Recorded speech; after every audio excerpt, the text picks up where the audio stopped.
Há alguns anos atrás, o autor best-seller Chris Bailey começou a observar uma característica no seu comportamento que o deixou bem desconfortável, que era o fato de que desde a hora que acordava até o final do dia, a sua vida era uma sequência de telas. Veja, tudo começava com o seu celular que o acordava logo cedo, e em seguida ele ficava sentado na cama vendo vídeos de culinária no Instagram ou passando de um aplicativo para o outro. Só que ele tinha que sair da cama para fazer o café, então além do omelete na frigideira, ele ficava focado no iPad que estava bem ao lado do fogão. Daí chegava a hora de trabalhar, e lá estava ele em mais uma tela. Enquanto isso, ainda tinha um diabinho no seu pulso que ficava vibrando, tocando e o distraindo, e tudo isso enquanto ele tentava fazer as suas coisas. Mas dentre todos esses aparelhos, tinha um em particular que o fazia perder mais tempo do que qualquer outra coisa, o seu celular, o qual fazia passar horas e mais horas nele todos os dias. Então, ele decidiu se livrar dele por um mês. A ideia era usar o celular 30 minutos por dia no máximo. Então esse era o tempo que ele tinha para pesquisar um trajeto, para ligar para sua mãe e para fazer qualquer outra coisa que ele quisesse fazer, como ouvir música ou escutar um podcast. Bem, ele levou mais ou menos uma semana para se ajustar a um novo ritmo com menos estímulos, e quando ele se adaptou, notou que 3 coisas curiosas começaram a acontecer. Primeiro, a sua atenção aumentou e ele conseguia se concentrar mais nas coisas. Não chegou ao ponto de ele nem precisar se esforçar, mas certamente ele conseguia se concentrar com muito mais facilidade do que conseguia antes. Além disso, quando ele estava fazendo as suas coisas, principalmente quando a sua mente divagava, ele tinha mais ideias, mais planos e pensava mais sobre o futuro. E isso foi possível apenas se livrando de um simples aparelho. E perceber isso o levou a uma longa jornada para descobrir o que é preciso para conseguir focar em um mundo de distrações. Para se ter ideia, ele leu centenas de pesquisas do começo ao fim, ao ponto do seu escritório ficar parecendo aquelas séries criminais, onde alguém vai resolver um caso e usa um painel enorme, cheio de pedaços de papel, comunicados e recortes de jornal. Fora isso, ele também viajou para conhecer e conversar com especialistas no mundo todo, testou novas experiências e não parou até ter 25 mil palavras em anotações sobre o motivo disso acontecer e ele conseguir responder como a tecnologia influencia a nossa atenção e o nosso foco. Bem, segundo ele, antes de nos aprofundarmos melhor no que ele descobriu, primeiro precisamos entender os chamados intervalos de atenção, ou seja, como prestamos atenção no mundo à nossa volta e quanto controle nós temos sobre o nosso foco. O que acontece aqui é que quando nós trabalhamos em frente a um computador, especialmente quando o celular está perto, nós só conseguimos prestar atenção em algo por 40 segundos e então mudamos a atenção para outra coisa. E se estivermos com aplicativos de chat corporativos abertos, como o Slack, por exemplo, esse tempo cai para 35 segundos. Mas por que será que isso acontece? Será que é porque nosso cérebro tende a se distrair com muita facilidade?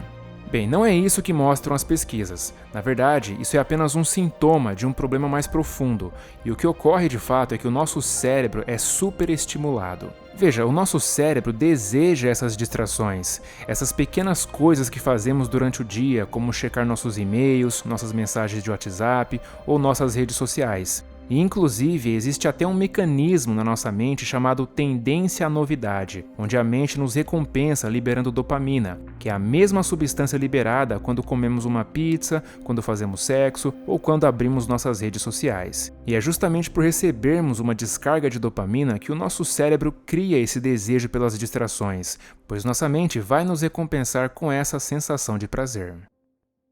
Olha, esse é o estado atual da nossa mente, um estado de superestimulação, onde nós alternamos nossa atenção entre vários objetos e situações diferentes que são extremamente estimulantes para a mente. E o Chris mostra que só de ter diminuído seu tempo no celular, foi isso que aconteceu.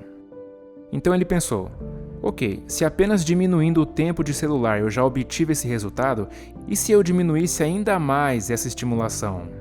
Bom, como você deve saber, a sensação que nós temos quando saímos de uma situação de alta estimulação e vamos para uma situação de baixa estimulação tem um nome, se chama tédio, que é aquela mesma sensação que vem quando passamos por uma semana super cheia e nos encontramos deitados no sofá num domingo à tarde sem nada para fazer. Então o que ele fez foi perguntar para os leitores do seu site o seguinte: qual é a coisa mais chata que vocês conseguem pensar em fazer? Ele queria ter ideias, pois decidiu que ficaria entediado 1 hora por dia durante o mês inteiro, e foi isso que ele fez. No primeiro dia, ele leu por 1 hora os termos e condições do iTunes. Já no quarto dia, ele ficou no telefone com o departamento de bagagens de uma companhia aérea. E fez isso como estratégia, porque se a ideia era realmente ficar entediado, não ia adiantar ligar para as reservas. Então ele ligou para o departamento de bagagens, porque ele sabia que ia ficar esperando por horas e horas até falar com alguém. Isso se conseguisse falar com alguém, né? Lá no 19º dia, ele contou todos os zeros que conseguiu nos primeiros 10.000 dígitos do número π. No 24º dia, ele ficou olhando para o relógio por 1 hora, e assim também foi no restante dos dias daquele mês. Mas olha que curioso, com esse experimento ele observou os mesmos efeitos de quando ele fez aquele outro experimento com seu celular, ou seja, ele também precisou de 1 semana para sua mente se ajustar a um novo nível mais baixo de estímulos, o que bate com o resultado da sua própria pesquisa, onde foi preciso 8 dias para a mente se acalmar e relaxar por completo, assim como quando tiramos férias, por exemplo. Inclusive, é por isso que ele acredita que as nossas férias precisam ser mais longas do que são atualmente. Mas outra coisa que ele também observou foi que o seu intervalo de atenção se expandiu e ele conseguia focar com menos esforço. Não porque ele estava cercado por menos distrações, mas porque a sua mente estava sendo tão menos estimulada que ela não procurava por essas distrações. E a melhor parte disso foram as ideias e planos que antes não vinham à mente, mas que agora passaram a vir com mais frequência. E isso começou a acontecer porque nesse novo cenário, a sua mente tinha mais oportunidades de divagar. E falando em divagar, ele gosta muito de um ditado que diz: nem todos que vagam estão perdidos. E o mesmo vale para o nosso foco e a nossa atenção. Porque pensa aqui comigo, quando você tem suas melhores ideias, elas quase nunca vêm quando você está focado em alguma coisa. É por isso que as melhores ideias costumam vir na hora do banho, porque esse é o momento onde nossa mente consegue se conectar a várias constelações de ideias que estavam passando pela nossa cabeça para formar uma ideia que nunca teria se materializado de outra forma se nós estivéssemos focados em outra coisa, como por exemplo, no celular. Então, quando nós deixamos a nossa mente divagar deliberadamente, nós entramos no modo que ele chama de foco disperso, que é o que as pesquisas mostram como sendo o responsável por permitir que a mente tenha ideias e faça planos. Porque o que acontece na prática é que quando nós deixamos nossa atenção descansar, ela vai principalmente para 3 lugares: para o passado, para o presente e para o futuro. Mas a forma como divagamos entre esses 3 lugares é bastante curiosa. Veja, nós pensamos no passado menos do que imaginamos, apenas 12% do tempo, enquanto que no presente, que é um lugar muito mais produtivo para se estar, nós divagamos por cerca de 28% do tempo. E isso acontece em situações simples do cotidiano, como por exemplo, quando você precisa digitar um e-mail e não consegue encontrar a melhor maneira de escrever sobre um assunto que poderia ser mais delicado, e aí você resolve caminhar por outros cômodos até que de repente a solução vem até você. Isso porque você deu uma chance para sua mente abordar e pensar no problema sob uma perspectiva diferente. Agora, quando se trata do futuro, nossa mente divaga mais do que no passado e no presente juntos, sendo um total de 48% do tempo. É por isso que nós planejamos nosso dia inteiro enquanto estamos tomando banho, mesmo que ele ainda esteja só começando. Essa é uma tendência natural que a mente tem de criar cenários, que geralmente acontece quando ela está divagando. Bem, mas você deve ter notado que a soma desses números não totalizam 100. Isso porque no resto do tempo, nossa mente está ociosa, vazia ou sem nenhuma ideia atrelada ao tempo. E essa ociosidade te estimula a fazer coisas que permite a sua mente divagar sem ficar consumindo toda a sua atenção. No caso do Chris, essa coisa é algo que não é nem um pouco típico tanto para sua idade quanto para o seu gênero,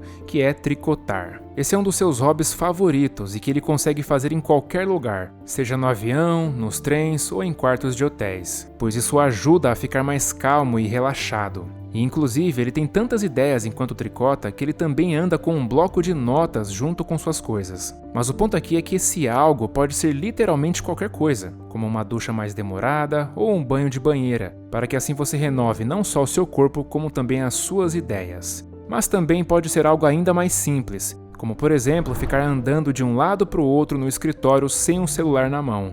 Isso pode parecer uma mudança boba e pequena, Mas quando você faz isso, sua mente passa a divagar para a reunião que está prestes a começar ou para a última ligação que você fez, e tudo isso tende a se acumular com as ideias que já estão circulando na sua cabeça, o que, em outras palavras, significa que você ficará mais criativo. Enfim, depois de ter se aprofundado na pesquisa, ele concluiu que nós precisamos fazer algumas mudanças fundamentais na maneira como pensamos sobre a nossa atenção. A primeira é que nós vivemos achando que precisamos fazer cada vez mais, tudo por conta desse discurso de ralação e trabalho duro, que ele particularmente é contra, pois ele se considera a pessoa mais preguiçosa do mundo e acha que é justamente isso que o dá tantas ideias para falar e escrever.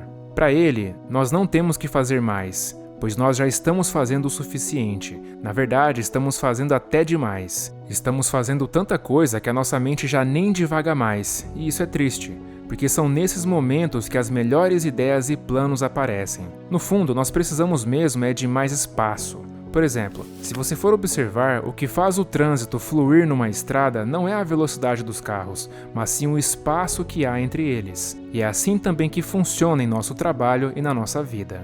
A segunda mudança é que nós sempre pensamos que a distração é inimiga do foco, sendo que não é, ela é apenas um sintoma da razão pela qual é difícil focar, enquanto que a razão em si é o fato da nossa mente ser superestimulada. Dito isso, o Chris propõe um desafio de 2 semanas, onde você deverá estimular menos a sua mente e apenas observar.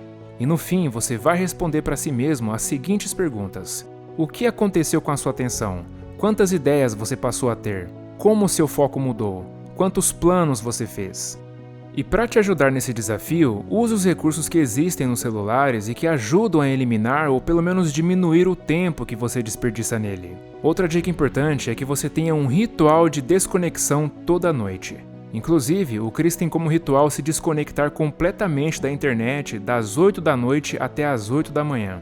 Além disso, ele e sua noiva fazem um ritual de desconexão semanal todos os domingos, para que assim eles possam se desconectar do mundo digital e se reconectar ao mundo real. No fundo, você precisa redescobrir o tédio, mas não precisa ser por 1 hora e nem fazendo algo realmente insuportável, mas tente redescobrir o tédio por pelo menos alguns minutos. Sei lá, deite no sofá e simplesmente observe para onde a sua mente vai. Permita que a sua atenção fique dispersa. Assim você vai descobrir algumas coisas muito ricas nesse estado. E se tem uma coisa que o Chris descobriu que é verdade depois de mergulhar fundo nesse mundo do foco, é que a qualidade da nossa atenção determina a qualidade da nossa vida. Então, se ficarmos distraídos a todo momento, esses momentos de distração e superestimulação vão crescer e se acumular a ponto de criar uma vida mais sobrecarregada e sem direção. Mas se nós nos tornarmos menos estimulados e permitirmos nossa mente se acalmar, nós não só iremos desenvolver a capacidade de sermos mais produtivos, focados e criativos, como também iremos viver uma vida muito melhor por causa disso. Bom, e para colaborar ainda mais com o seu desenvolvimento pessoal, eu quero te indicar uma aula gratuita onde você vai aprender um método comprovado para aumentar sua velocidade de leitura e conseguir ler até 50 livros por ano sem prejudicar a retenção do que foi lido. Isso porque eu acredito que a leitura, principalmente de livros, é a melhor ferramenta que você pode utilizar para transformar sua vida em todas as áreas. Então clica no primeiro link na descrição e corre para assistir enquanto a aula ainda está no ar. Um forte abraço e até a próxima!